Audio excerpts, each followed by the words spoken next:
আমন্ত্রণ সকাল ৯টা নিউজে। আপনাদের সাথে রয়েছে আমি মামদোহা রাইসা। প্রতিরক্ষা গোয়েন্দা মহাপরিদপ্তরের নতুন মহাপরিচালক হিসেবে দায়িত্ব পাচ্ছেন ব্রিগেডিয়ার জেনারেল মোহাম্মদ কায়সার রশিদ চৌধুরী। তাকে মেজর জেনারেল পদে পদোন্নতি দিয়ে এই সংস্থায় নিয়োগ দেওয়া হয়েছে। প্রতিরক্ষা মন্ত্রণালয়ের একটি সূত্র জানায়, ডিজিএফআই এ বর্তমান মহাপরিচালক মেজর জেনারেল মোহাম্মদ জাহাঙ্গীর আলমকে রাষ্ট্রদূত হিসেবে পরবর্তী দায়িত্ব দিতে পররাষ্ট্র মন্ত্রণালয়ে বদলি করা হয়েছে। এছাড়া আর্মি ট্রেনিং অ্যান্ড ডক্ট্রিন কমান্ডের জিওসি লেফটেন্যান্ট জেনারেল মাইনুর রহমানকে সেনাবাহিনীর চিফ অফ জেনারেল স্টাফ হিসেবে দায়িত্ব দেওয়া হয়েছে। আগের CGS lieutenant general Mizanur Rahman Shamim সম্প্রতি অবসরে গেছেন। এছাড়া বর্তমান PSO lieutenant general SM. Kamrul হাসানকে রাষ্ট্রদূত হিসেবে পরবর্তী দায়িত্ব দিতে পররাষ্ট্র মন্ত্রণালয়ে বদলি করা হয়েছে। এদিকে চট্টগ্রামের ২৪ পদাতিক ডিভিশনের GOC major general Mir Mushfiqur রহমানকে লেফটেন্যান্ট জেনারেল হিসেবে পদোন্নতি দিয়ে সশস্ত্র বাহিনী বিভাগের প্রিন্সিপাল স্টাফ অফিসার করা হয়েছে।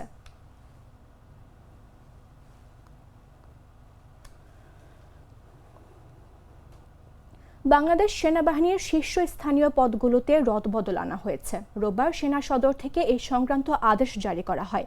প্রতিরক্ষা মন্ত্রণালয়ের সূত্র এ তথ্য নিশ্চিত করেছে। সেনাবাহিনীর চিফ অফ জেনারেল স্টাফ হিসেবে নিয়োগ পেয়েছেন লেফটেন্যান্ট জেনারেল মাইনুর রহমান।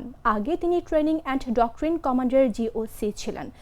সশস্ত্র বাহিনী বিভাগীয় principal staff officer lieutenant general SM. Kamrul হাসানকে পররাষ্ট্র মন্ত্রণালয়ে বদলি করা হয়েছে। নতুন প্রিন্সিপাল স্টাফ অফিসার হিসেবে নিয়োগ পেয়েছেন মেজর জেনারেল মীর মুশফিকুর রহমান। তিনি এর আগে ২৪ পদাতিক ডিভিশনের জিওসি ছিলেন।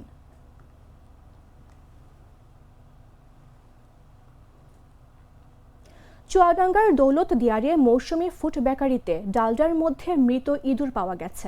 এছাড়া মেয়াদ উত্তীর্ণ উপকরণ ব্যবহার ও পণ্য পুনরায় প্যাকেটজাত করে বাজারজাত করার অভিযোগে একই মালিকের দুটি প্রতিষ্ঠানকে ১.৫ লাখ টাকা জরিমানা করেছে জাতীয় ভোক্তা অধিকার সংরক্ষণ অধিদপ্তর। রোববার দুপুরে জাতীয় ভোক্তা অধিকার সংরক্ষণ অধিদপ্তর চুয়াডাঙ্গা জেলা কার্যালয়ের সহকারী পরিচালক মোহাম্মদ মামুনুল হাসানের নেতৃত্বে এ অভিযান পরিচালিত হয়। অভিযানে সার্বিক সহযোগিতা করেন জেলা নিরাপদ খাদ্য কর্মকর্তা সজীব পাল, ক্যাব প্রতিনিধি মোহাম্মদ রফিকুল ইসলাম এবং জেলা পুলিশের একটি টিম। সহকারী পরিচালক মোহাম্মদ মামুনুল হাসান জানান, পবিত্র মাহে রমজানে হোটেল, সেমাই ও মশলা মিলেও তদারকির কার্যক্রম পরিচালিত হয়েছে। এ সময় ব্যবসায়ীদের মানসম্মত পণ্য বিক্রি নিশ্চিত করা এবং মেয়াদ উন্নীত ও মানহীন পণ্য বিক্রি থেকে বিরত থাকার জন্য কঠোর নির্দেশনা দেওয়া হয়।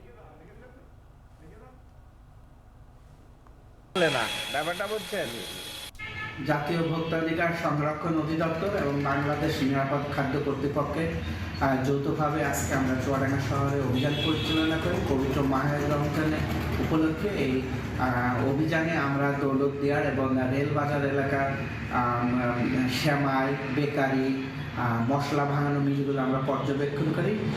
এখানে দৌলতদিয়ারের মৌসুমী ফুড প্রোডাক্ট, যেখানে মেয়াদ উত্তীর্ণ রিয়েজেন্ট এবং ডালডার ভিতরে মরা ইঁদুর ছিল এবং কিছু পণ্য তৈরি করছে আরও ৪-৫ দিন আগে, যেগুলো আজকে ডেট দিতেছে।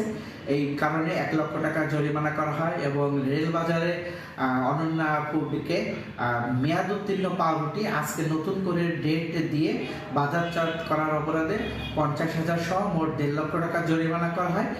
পুরো রমজান জুড়ে এবং অন্যান্য সময় আমাদের এই তদারকি কার্যক্রম চলবে, যাতে ভোক্তারা নিরাপদ খাদ্য বা মানসম্মত খাদ্য পায়।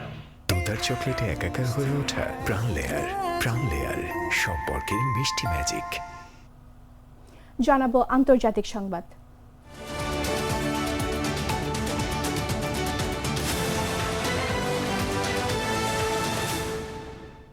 মালয়েশিয়ার সাবাহ প্রদেশের উপকূলীয় অঞ্চলে ৭.১ মাত্রার শক্তিশালী ভূমিকম্প আঘাত এনেছে। স্থানীয় সময় রোববার দিনগত রাত ১২টা ৫৭ এই কম্পন অনুভূত হয়। মার্কিন ভূতাত্ত্বিক জরিপ সংস্থা জানায়, ভূমিকম্পের উপকেন্দ্র ছিল সাবাহর উপকূলীয় রাজধানী কোটা কিনাবালুর উত্তর পূর্ব দিকে ১০০ কিলোমিটারেরও কম দূরত্বে, আর এটির উৎপত্তিস্থল ছিল সমুদ্রের ৬১৯.৮ কিলোমিটার গভীরে। ইউএসজিএস ধারণা করছে এই ভূমিকম্পে প্রাণহানি বা বা বড় ধরনের ক্ষয়ক্ষতির সম্ভাবনা কম। যুক্তরাষ্ট্রের সুনামি সতর্কতা কেন্দ্রও জানায় ভূমিকম্পটির গভীরতা বেশি হওয়ায় সুনামির কোনো আশঙ্কা নেই ও এ সংক্রান্ত কোনো সতর্কতাও জারি করেনি মালয়েশিয়ার সংশ্লিষ্ট কর্তৃপক্ষ। মালয়েশিয়ার আবহাওয়া অধিদপ্তর জানিয়েছে তারা পরিস্থিতি নিবিড়ভাবে পর্যবেক্ষণ করছে। সংস্থাটি ভূমিকম্পটির মাত্রা 6.8 হিসেবে উল্লেখ করেছে। আবহাওয়া অধিদপ্তর জানায় সাভার পশ্চিমাংশ ও সারাওয়াক প্রদেশের কয়েকটি এলাকায় ভূমিকম্প অনুভূত হয়।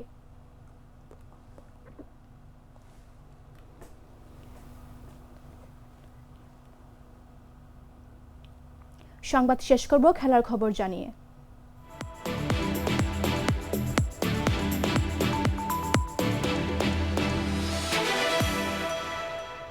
দুই দলের শুরুটা একই হলো। দক্ষিণ আফ্রিকাও শুরুতে বিপদে পড়ল, তবে তাদের ডেভিড মিলার ও ব্রেভিস উদ্ধার করলেও ভারতের কেউই শুরুর ধাক্কা সামলাতে পারেননি। মিলার ব্রেভিসের দুর্দান্ত জুটিতে শুরুর বিপদ কাটিয়ে বড় সংগ্রহ পায় আফ্রিকা। জবাবে পাওয়ার প্লেতেই টপ অর্ডার হারিয়ে ফেলা ভারত আর ম্যাচেই ফিরতে পারেনি।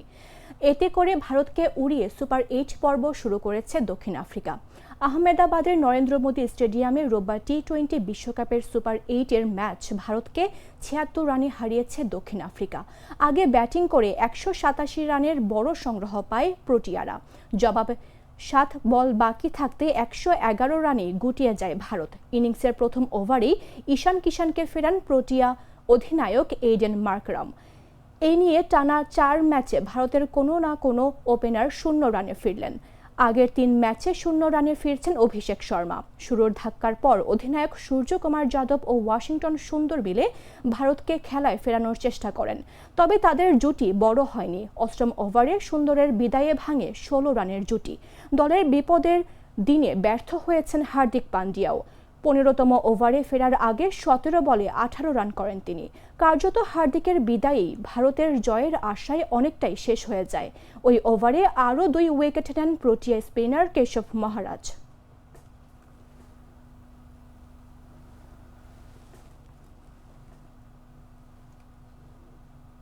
দর্শক, এই ছিল এখনকার মতো। প্রতি মুহূর্তে সর্বশেষ খবর জানতে ভিজিট করুন jagonews24.com। ফলো করুন আমাদের ভেরিফাইড ফেসবুক পেজ এবং সাবস্ক্রাইব করুন জাগো নিউজের ইউটিউব চ্যানেল। ধন্যবাদ সবাইকে।